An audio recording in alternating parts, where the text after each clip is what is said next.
Qu'est-ce qu'une association? Les associations sont des organismes sans but lucratif qui s'attachent à servir les besoins de leurs membres par la réalisation d'objectifs communs. Elles forment un créneau du secteur des sociétés sans but lucratif. Les associations couvrent un large éventail d'activités. Elles peuvent varier considérablement en taille et en champ de compétences. Certaines ne forment que de petits groupes de bénévoles, alors que d'autres forment des organisations complexes comptant un vaste personnel rémunéré. Bien qu'il existe d'innombrables différences entre les associations, leur seule activité consiste à fournir aux membres des services qui ne sont pas offerts, en tout ou en partie, par les organismes gouvernementaux ou par le secteur privé. Comment sont-elles structurées? Typiquement, une association se compose d'un conseil d'administration responsable de fixer les objectifs stratégiques, d'un chef du personnel qui détermine le travail à faire pour atteindre ces objectifs et d'une équipe d'employés qui accomplit les tâches déléguées par le chef du personnel. Ces postes peuvent être bénévoles ou rémunérés selon la taille et le champ de compétences de l'association.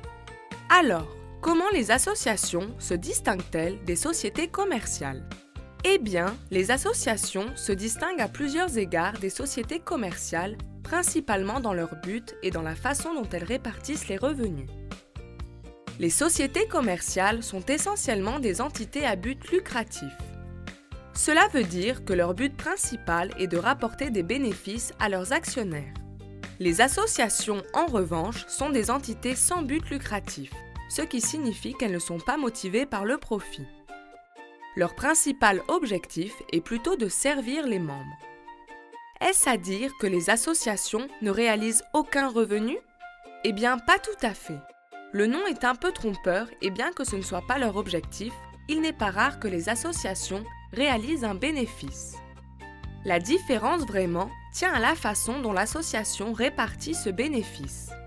Dans une association, tout bénéfice ou surplus doit être conservé ou réinvesti dans l'organisation afin de maintenir ou améliorer les produits et services. Alors comment une association se finance-t-elle?